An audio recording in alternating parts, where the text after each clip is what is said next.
Playing to win inside the video game industry continues.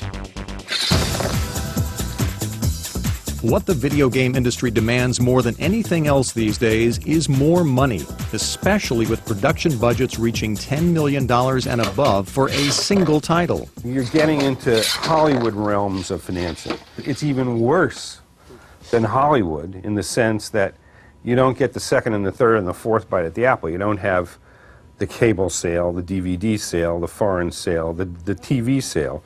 But one extra slice of revenue that has come to the video game industry is in-game advertising. Mitch Davis is the founder of Massive Incorporated, the leading company in the field.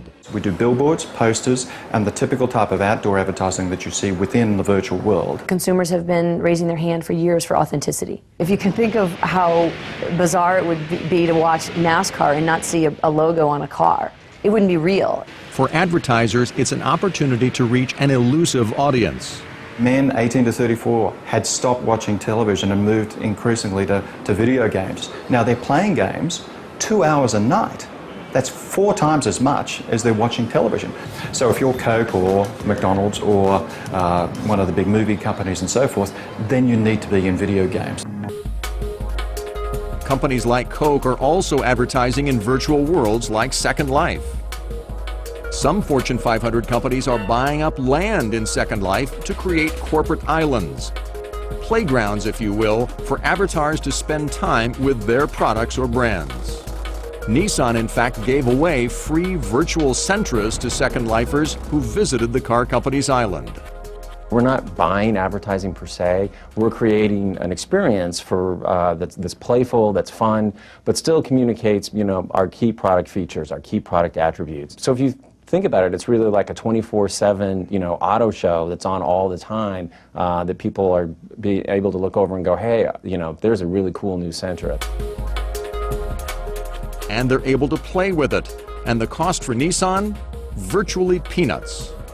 We got an hour with your avatar. Could you imagine how much an hour would have cost me to buy under traditional media? Quite a bit.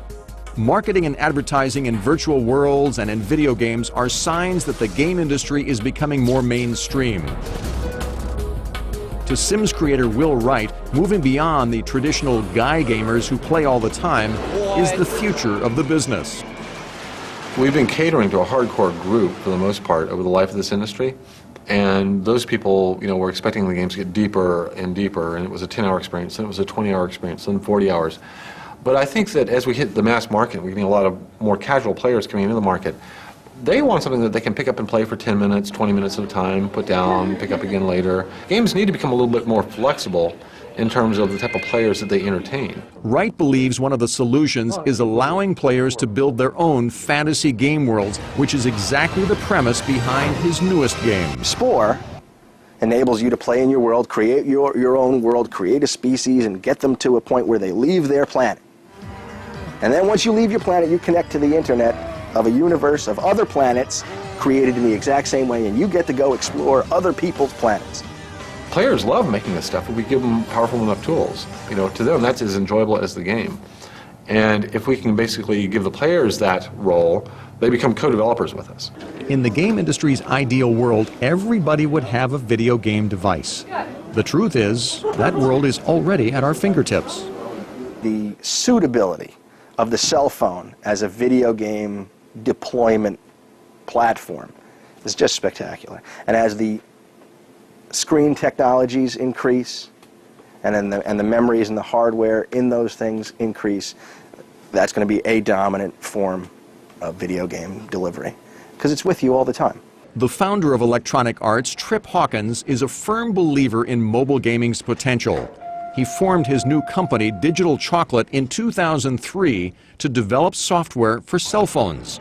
The ongoing challenge for Hawkins is convincing phone companies to move beyond tried and true games. They seem to think that, well, hey, Pac-Man was created 30 years ago, and that may as well be the best thing ever for your mobile phone. And I'm thinking, well, how could that possibly? That's a little like saying Gone with the Wind is going to be the best thing ever that you're going to see on a DVD. Hawkins' company has developed technology that allows cell phone gamers to not only play solo, but also to compete against each other. We think of it as a first-rate platform that's a completely new kind of platform, and you have to look for what's unique and different about it. So far, one of the most unique things about mobile gaming is who's playing. Women, and they're not just playing on cell phones. According to the Entertainment Software Association, more adult women play video games than boys 17 and under. And while the game industry itself is still male-dominated, there are exceptions, like Toby Solnier. After developing over 60 games, Solnier decided in 2005 to start her own development company in upstate New York. Within a year, she had 35 employees and 4 titles in the works for Nintendo. And the secret of her success? It's a game. So in the same way that, you know, people working in the company are working on making a game, I like working on making the company and trying to solve all those problems and pull it together. And that's really what I'm focused on creating. And I get just as much excitement out of doing that as you would get out of making a game. If you're like that, then this is a great industry, because there's always challenge out there. And always dreamers, inventors, and hustlers to overcome those challenges. And as industry insiders see it, the biggest challenge facing them is to keep moving forward. We tend to consider games as these things that you start and finish, and there's a win and lose, and some backstory that you come into with, and you have a character, whatever. I think, you know, there are a much larger set of experiences that would entertain you interactively that maybe we're just scratching the surface of. The appeal and the potential for video games as a medium is almost limitless.